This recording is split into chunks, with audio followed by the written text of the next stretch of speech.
waxna lagu dagaalsan inta waay ummadan in laga daayo ilaahaygi abuurta lagu xiro ilaahay keligii barya ilaahay tala saarta ilaahay wax ka raadsada wadaadkani waa makhluuq aan waxba haysan su'aasha ugu mudan ee dadku isweydiinayaan ayaa ah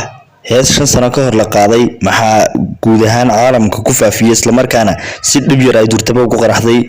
waa su'aalaha la yaab kale ee isweydiinayaan dhammaan dadka daawaday heesta Nimco Habi haddaba intaan muuqaalka faahfaahsan iyo xogo badan oo haynay idin soo bandhigin halkan waa kanaalka ansixinta wararka dib aad ku cusub tahay soo dhaw subscribe saar sidoo kale share garee muuqaalka la wadaaga asxaabtaada iyo dhammaan ummadda Soomaaliyeed mahadsanid saaxiibayaal muuqaalkaasi heesta ay soo gelisay 5 sano ka hor baraha bulshada isla markaana ay ummadda Soomaaliyeed dhigsan jirtay waa imika laga joogo 4 years ago haddaba Soomaalida heestan dhawooda kuma cusbeen balse caalamka ayay hal mar oo kaliya gilgishay isla markaana ay baraha bulshada si weyn u qabsatay heestani ayaa noqotay runtii hees saameyn weyn ku yeelatay baraha bulshada gaar ahaan caalamka oo indhaha caalamku si weyn u qabteen heestani ayay dadka ajaanibta intooda ugu badan si weyn iskaga duubayeen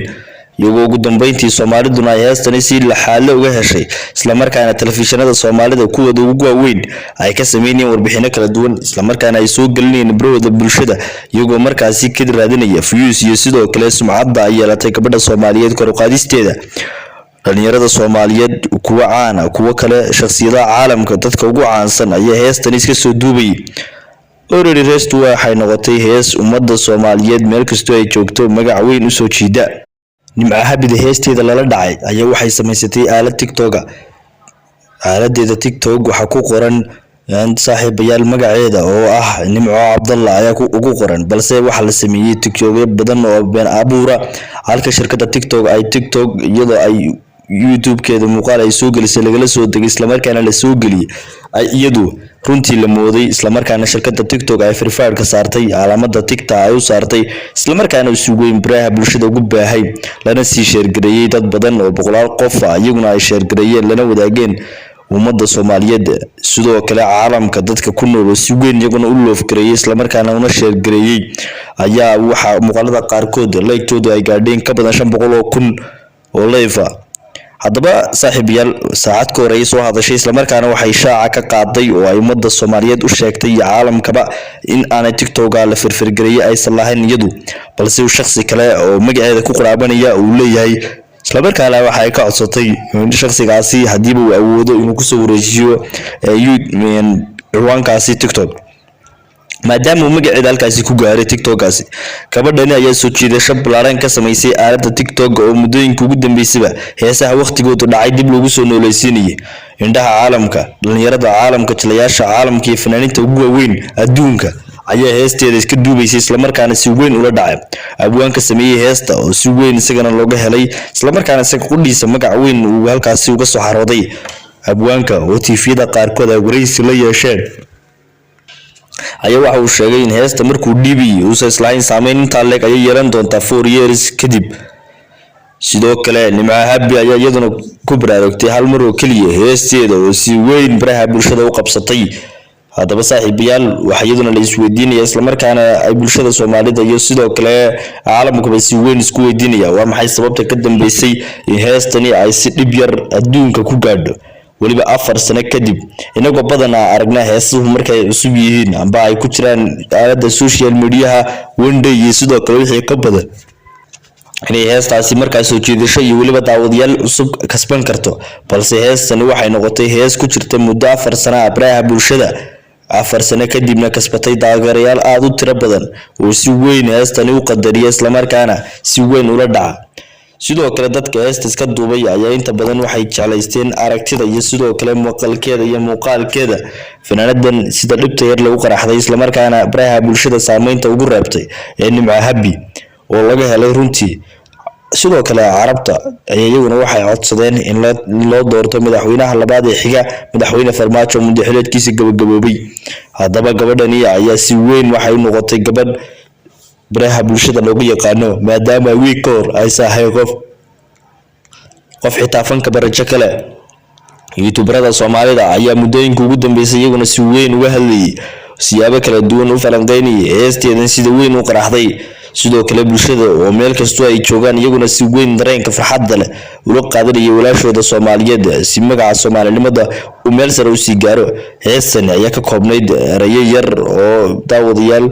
Ingiriis iyo sidoo kale Carabi iyo Sawaaxili iskugu jiraya Soomaali oo inta yar oo kaliya ay soo jeedasho ku sameysay heestu, sidoo kale si weyn inta yar ay suuqa heesta u gelisay.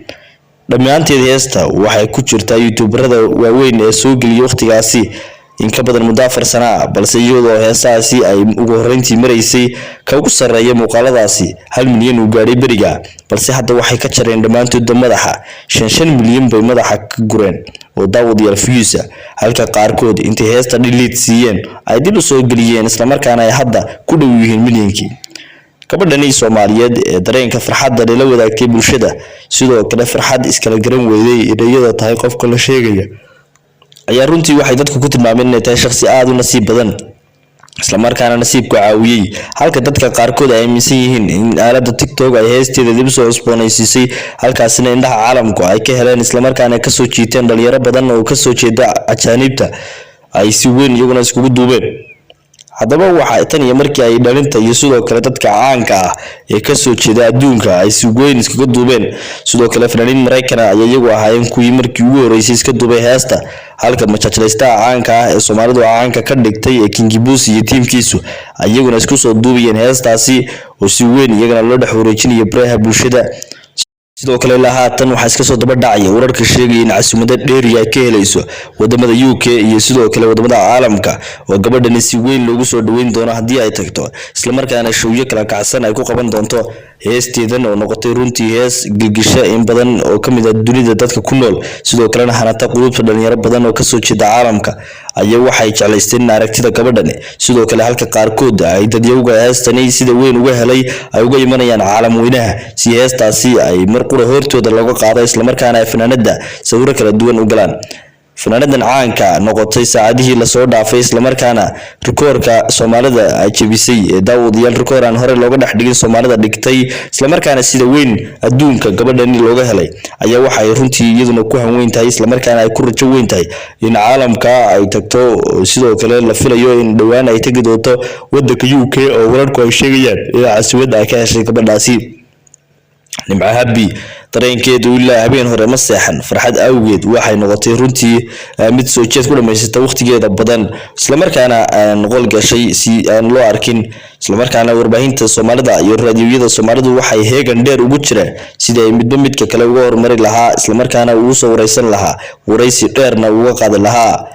gabadhani nimca habi ayaa iyaduna waxay rajeynaysaa in ay wareysiyo kala duwan ay cidnaba siin, balse ilaa ay show dheer ku soo qabato wadamada oo hadba ay wadan ka degto maahane. saaxiibayaal nasiibku waa ka halkaasi gaarsiiyay nimca habi 4 sano kadib heesta aan rajo ka lahayn isla markaana aan islahayn heestani dib ayay u soo cusboonaan doontaa halkaasi uu gaarsiiyay. waxaan leenahay keebkeen hadii aan nahay bahda ansixinta wararka isku duuban waxaad ogaataa in waxaad maalin meel dhigataa umarun munaafacaadsan doontid isla markaana uu magac iyo maamuus ku soo jiido doono maalmaha kamida. saaxiibayaal intaasi muuqaalku ku eegay share gareey la wadaaga asxaabtiina iyo dhammaan ummadda Soomaaliyeed. sidoo kalena hadii aad kanaalka ansixinta wararka aad subscribe subscribe oo ku soo biiro kamid noqo boqolaalka kun oo qof ee ku xidhan kanaalka ansixinta wararka bahadisanida.